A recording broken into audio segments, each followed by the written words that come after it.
Okay, let's get into this. We're doing a deep dive into some really disturbing material today, all centered around Project Monarch. That's right. And our source material is the sworn testimony of Paul Bonacci from the Franklin scandal back in the 1980s. So what's the core claim here? The allegation is that he was a victim of a secret government mind control program, Monarch. And the method was just horrific. Yes. They allegedly used severe trauma, even child abuse, starting from as young as 4 years old, to intentionally create dissociative identities. Deity. To what end? I mean, why would they do that? To create spies, compartmentalized operatives who could be used for, political blackmail against high-profile leaders without even knowing it. Right. So for this deep dive, we're not necessarily looking for a smoking gun. No, not conventional proof. Our mission here is to assess the structural plausibility. Does this claim, as horrifying as it is, fit within what we know about state secrecy and misconduct? And to do that, you have to start with the blueprint, right? The historical precedent. You have to. You have to start with MKUltra. The CIA's mind control program. And this isn't a theory. No, absolutely not. MKUltra, which ran from 1953 to 73, is confirmed history. It's a documented fact. And it establishes that our own government sanctioned illegal human experimentation. On its own citizens. We're talking psychological torture, LSD, electroshocks, and this is the crucial part, documented sexual and verbal abuse. All to achieve what? Brainwashing. Control. It was all research into control. So if you think about it, MKUltra was the R&D. And Project Monarch would be the application? Exactly. It's taking those proven trauma protocols and weaponizing them to specifically create these dissociative operatives. It's the next logical, if horrifying, step. The details on the personnel involved are, well, they're very specific. They are. The alleged leader of Monarch was a man named Colonel Michael Aquino, a verified U.S. Army military intelligence officer. a specialist in psychological warfare. But that's not even the most unsettling part, is it? No. He was also the founder and high priest of the Temple of Set, an occult group. So you have this combination of high-level military psyops expertise and specific ritualistic practices. It just adds this whole other layer of darkness to the abuse claims. Now, let's talk about the legal side, because this is where it gets really confusing and I think very telling. The Franklin grand juries. Right.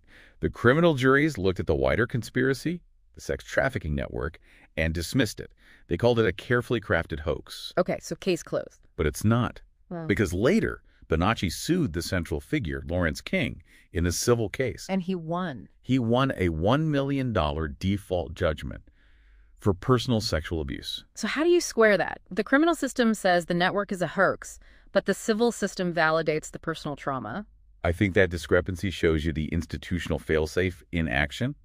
We know why direct evidence is so hard to find. The MKUltra files. Exactly. In 1973, CIA Director Richard Helms ordered all MKUltra files destroyed, erased. So if they successfully erased a program involving psychological torture of adults?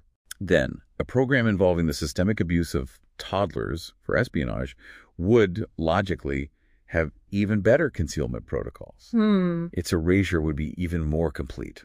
Let's talk about the ultimate security feature of the program itself, because it's both brilliant and just terrifying. It's the pathology itself. It's a perfect, tragic loop. The program guarantees its victims can't be believed. Yes. The severe trauma creates dissociative identity disorder. A core symptom of that is dissociative amnesia gaps in memory, fractured testimony. So the very tool they use to create the operative is the very thing that discredits them if they ever speak out. The moment a victim tries to testify, the legal system sees their own condition, the pathology caused by the abuse, as a reason to dismiss them as unreliable. as crazy. Exactly. The denial is built right into the system. So what does that mean for today? I mean, how do we process this? Well, you look at the core mission of Monarch, using minors for sexual blackmail to compromise powerful leaders. You can't help but see the parallels. The organized network of Jeffrey Epstein has structurally validated that entire mechanism. It proved that this specific form of compromise is not a fantasy. It functions at the highest levels of power. Which brings us back to the beginning. It does. The government refusing to admit to Project Monarch isn't proof of innocence.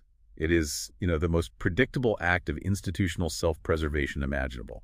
Especially given the history. MKUltra, Operation Paperclip, where we brought over Nazi scientists. The prioritization of intelligence over human rights has been a consistent theme. Why would we expect an admission of crimes against children. So here's the final thought for you to sit with.